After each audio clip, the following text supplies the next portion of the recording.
নমস্কার, আরাধ্যার মায়ের রান্নাঘরে আপনাদের সবাইকে অনেক অনেক স্বাগত।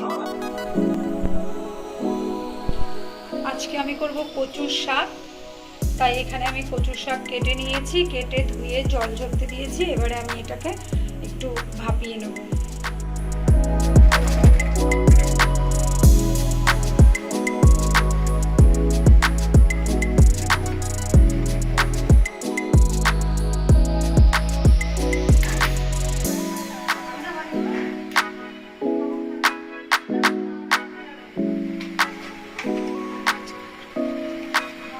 দিয়ে দিলাম কিছুটা নুন,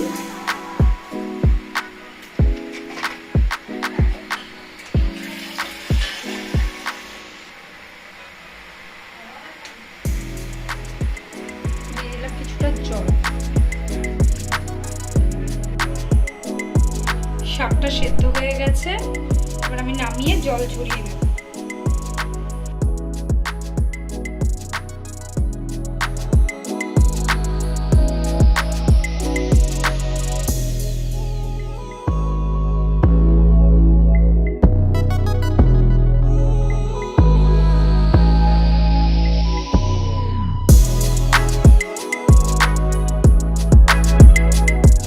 চেপে চেপে জলগুলো একটু বের করে নেব। 4-5টা কাঁচা লঙ্কা আর হাফ টিস্পুন মতো জিরের গুঁড়ো।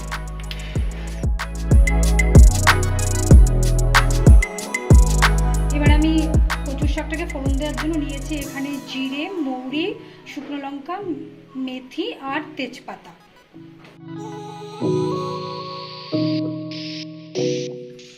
কড়াই গরম হয়ে গেছে, এবারে 2 টিস্পুন মতন তেল আমি এখানে দিয়ে দেব।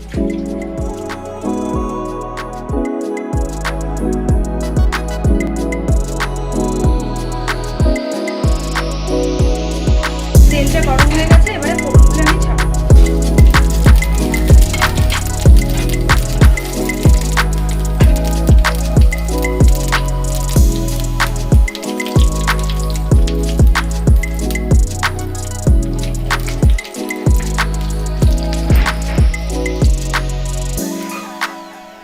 ফোড়নগুলো ভাজা হয়ে গেছে, এবারে আমি শুকনো জিরে আর কাঁচা লঙ্কাটা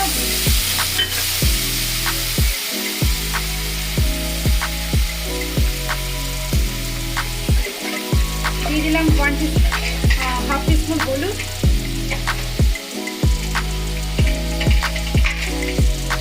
দিয়ে দিলাম কিছুটা নুন,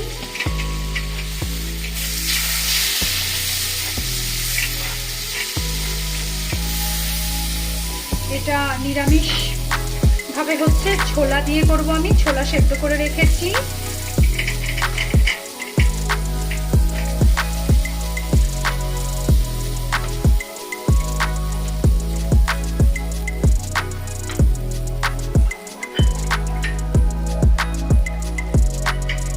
সামান্য একটু জল দিয়ে দিলাম যেন মশলাটা পুড়ে না যায়।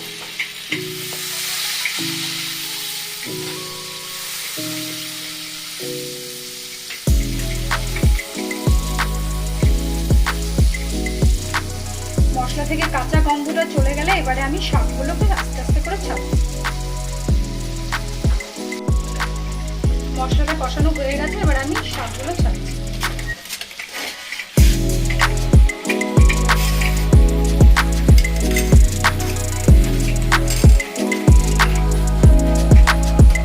এবারে আঁচটা বাড়িয়ে দিলাম।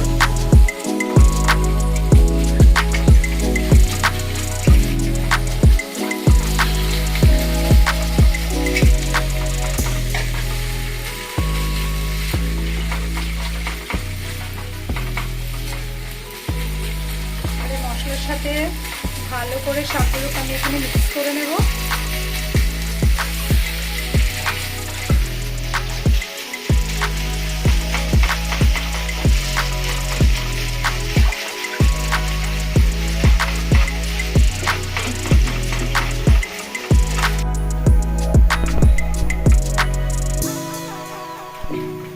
গ্যাসের ফ্লেম কম করে এইভাবে টানাতে হবে। কড়াইতে রেখে দিয়ে ছড়িয়ে ছড়িয়ে এভাবে অল্প আছে এটাকে আমি রান্না করব।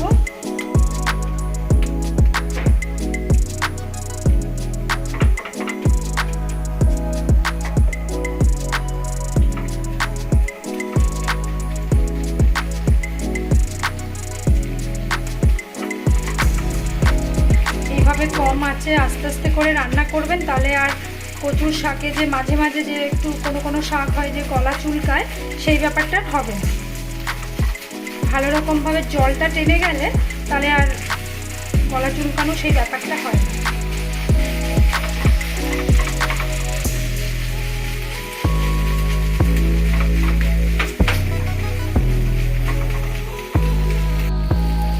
স্বাদটাকে ব্যালেন্স করার জন্য দিয়ে দিলাম হাফ টিস্পুন মতন চিনি। এই জিনিসটা সামান্য একটু মিষ্টি মিষ্টি না হলে না ঠিক। এই পর্যায়ে আমি অ্যাড করব ছোলাগুলো। সেদ্ধ ছোলা অ্যাড করে দিলাম এখানে।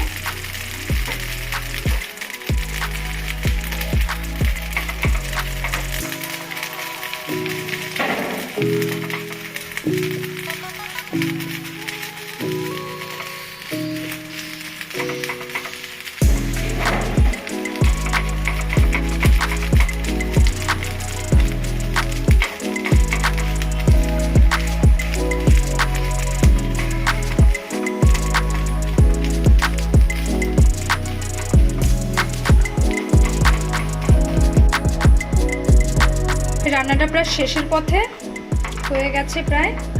এই পর্যায়ে আমি অ্যাড করব কিছুটা ঘি।